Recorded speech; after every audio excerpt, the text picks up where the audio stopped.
हिंदुस्तान में या भारत में पिछले सैकड़ों वर्षों में ये जो जातियों का वर्गीकरण हुआ, जातियों का वर्गीकरण कभी हुआ होगा किसी समय विशेष में, शायद उस समय की जरूरत रही हो, समाज के बैलेंस को बनाए रखने के लिए, संतुलन को बनाए रखने के लिए किया होगा। लेकिन इस तरह का वर्गीकरण इस समाज में कभी नहीं हुआ कि तुम ऊंचे हो या हम नीचे हैं। यह कभी नहीं हुआ। यह तो गुलामी के दौर में ज्यादा हुआ है। मैंने भारत के जो जातियों के बड़े लोग हैं उनके बीच में काफी कुछ रिसर्च करने का काम शुरू किया है। जैसे मैं अभी कुछ दिन पहले कुम्हार जाति होती है हमारे यहां, जो कुल्हड़ बनाती है, मिट्टी के बर्तन बनाती है, उनके लोगों के बीच में गया और ये कह के गया कि मुझे आपकी कहानी सुननी है। आप अपनी कहानी सुनाइए कि आपका विकास कैसे हुआ, आपका जन्म कैसे हुआ। तो उन्होंने कहानी सुनाना शुरू कर दिया। कहानी होते होते वहां तक पहुंची। अब पूरी कहानी तो मैं आपको नहीं सुनाना चाहता, एक ही लाइन में उसका जिस सुना देना चाहता हूं कि वो कुम्हार जाति का जो नेता था वो सुनाते सुनाते मुझको वहां तक ले गया जब उसने कह दिया कि हम सब जो शूद्र हैं, हम सबका जन्म ब्रह्मा जी के पैर में से हुआ है। अभी वहां पहुंच गया वो। मैंने कहा भाई, अगर तुम्हारा जन्म ब्रह्मा जी के पैर में से हुआ है तो तुम नीचे कैसे हो गए? तो उसने कहा मैं तो कभी नहीं मानता कि मैं नीचा हूं। तो फिर प्रश्न आया कि दूसरे लोगों ने तुमको नीचा कैसे बना दिया?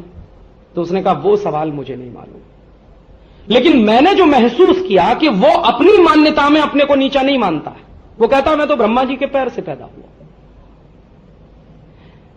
ऐसे ही इन लोगों से मैंने एक बार कहानी सुनी, क्षत्रिय लोगों से, तो उन्होंने कह दिया हम ब्रह्मा जी के हाथों से पैदा हुए। फिर वैश्य लोगों के एक बार समाज में मैं गया तो वो एक बहुत पुराने सज्जन ने कहा कि हम ब्रह्मा जी के शरीर के बीच के हिस्से में से आए हैं, माने चेस्ट और चेस्ट के आसपास। और ब्राह्मणों के पास गया तो उन्होंने कहा हम ब्रह्मा जी के सिर में से पैदा हुए। अभी मैंने सबसे एक ही बात पूछी कि सब ब्रह्मा जी में से ही पैदा क्यों हुए? कोई ब्रह्मा जी के पैर में से, कोई ब्रह्मा जी के हाथ में से, कोई ब्रह्मा जी के शरीर के बीच के हिस्से में से, कोई सिर में से। तो बाद में मुझे इसका जवाब खुद मिल गया, और जवाब यह मिला कि शरीर का कोई भी हिस्सा तो नीचा नहीं है और कोई भी हिस्सा तो ऊंचा नहीं है। पैर भी उतना ही महत्वपूर्ण है जितना सिर है, हाथ भी उतने ही महत्वपूर्ण है जितना मेरे शरीर का दूसरा हिस्सा है। और इनमें से किसी हिस्से को काट के अलग कर दिया जाए तो शरीर की कल्पना नहीं हो सकती है। तो माने इन जातियों ने अपने आप को कभी नीचा माना नहीं। कोई ब्रह्मा जी के पैर से, कोई ब्रह्मा जी के हाथ से, कोई ब्रह्मा जी के शरीर से, कोई ब्रह्मा जी के सिर से। तो फिर प्रश्न आता है कि ये फिर ऊंच नीच कहां से आई? मेरी मान्यता यह है कि इस ऊंच नीच को बढ़ावा देने में काफी बड़ी भूमिका पुर्तगालियों की, फ्रांसीसियों की, डच लोगों की, अंग्रेजों की रही है। जैसे अक्सर मैं एक उदाहरण देता हूं, दक्षिण भारत में एक जाति है, उसका नाम है पेरियार। आज पेरियार शूद्र माने जाते हैं। 200 साल पहले तक पेरियार दक्षिण भारत की सबसे ऊंची जाति थी। क्यों? इसलिए कि पेरियार लोग मंदिर बनाया करते थे। जो आर्किटेक्ट आपको दक्षिण भारत के मंदिरों का दिखाई देता है वो सब पेरियार लोगों का बनाया हुआ है।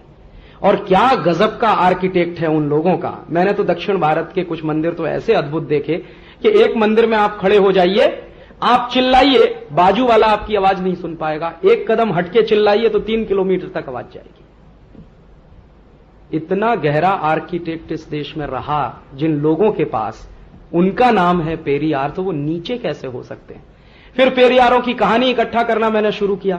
तो कहानी इकट्ठा करते करते एक दिन पता चला कि ये जाति तो 1850 तक मंदिर बनाती थी।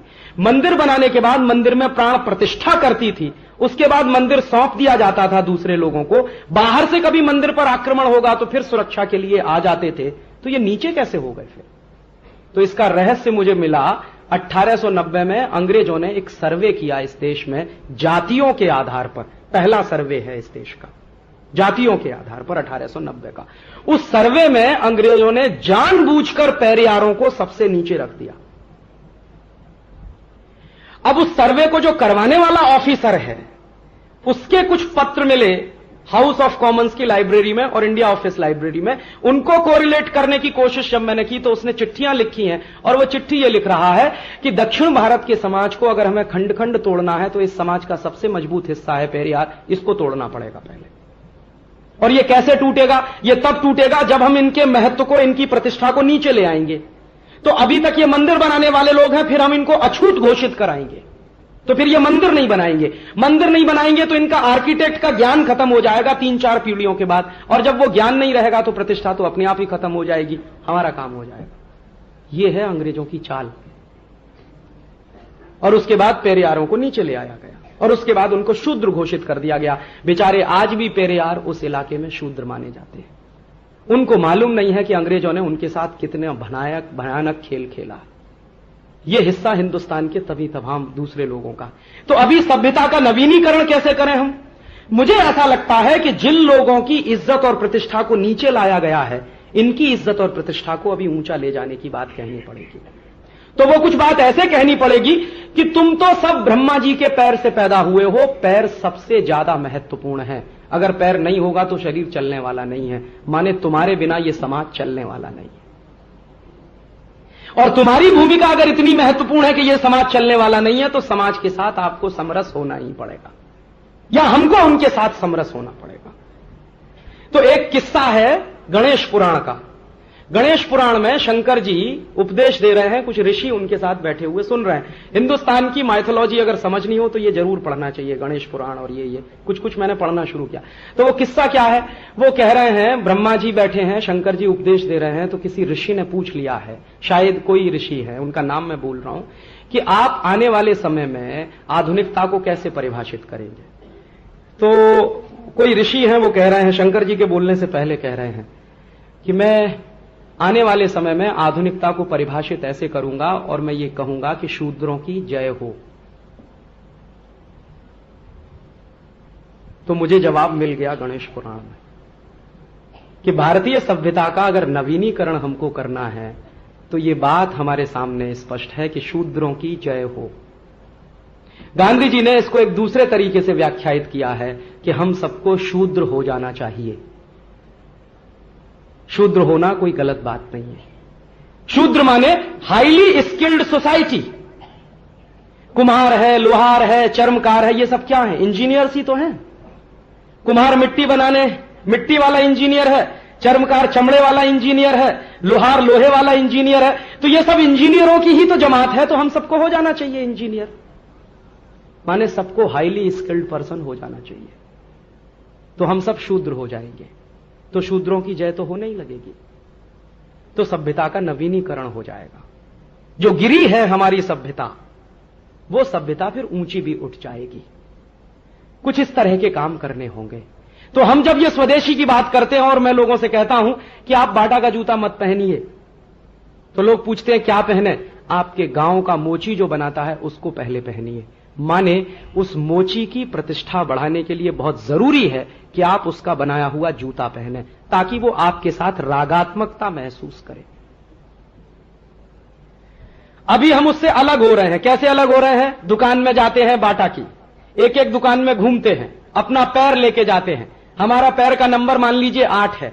एक जगह जूता फिट नहीं हुआ, दूसरी जगह नहीं तो तीसरी जगह अपना पैर ले लेके घूम रहे हैं और जहां जूता फिट होगा पहन के चले आ रहे हैं। इस प्रक्रिया को उलट दीजिए और उलट के ये कहिए कि मेरा जूता मेरे गांव का मोची बनाएगा। क्यों बनाएगा? इसलिए कि मेरे पैर में जो अंगूठा है वो उंगली के साथ ज्यादा चिपका हुआ है, तो वो जब मेरे पैर का नाप लेने आएगा तो उसको मेरे इस अंगूठे के उंगली के बीच में चिपके होने की बात समझ में आ जाएगी। तो जूते का जब वो डिजाइन बनाएगा तो वो ध्यान में रखकर बनाएगा कि मेरे अंगूठे को तकलीफ नहीं होनी चाहिए। ये बाटा में समझ में नहीं आने वाला, वहीं आएगा। तो इसलिए मैं आपसे कह रहा हूं कि बाटा पहनना बंद करिए। गांव का जो मोची बनाता है ऑर्डर देकर उससे बनवाइए। जब आप उससे ऑर्डर देकर जूता बनवाना शुरू करेंगे तो उसका आपके साथ कुछ रागात्मक संबंध पैदा होगा। उत्पादक अपनी चीज जब सीधे बेचता है उपभोक्ता को, तो जो समाज में जीवंत संबंध बनता है उससे ज्यादा मजबूत कोई दूसरा बॉन्ड नहीं होता किसी समाज में। मैं जब आपसे कहता हूं कि lux, life boy, Liril, Rexona मत खरीदिए, आपके गांव में अगर कुछ साबुन बन रहा है तो उसको खरीद लीजिए। और साबुन अगर नहीं बनता है तो किसान बेसन पैदा करते हैं, चना पैदा करते हैं, उसको इस्तेमाल कर लीजिए साबुन के रूप में। तो वो इसलिए कहता हूं कि किसान के साथ आपका रिश्ता जुड़ना बहुत जरूरी, जो अभी टूट चुका है।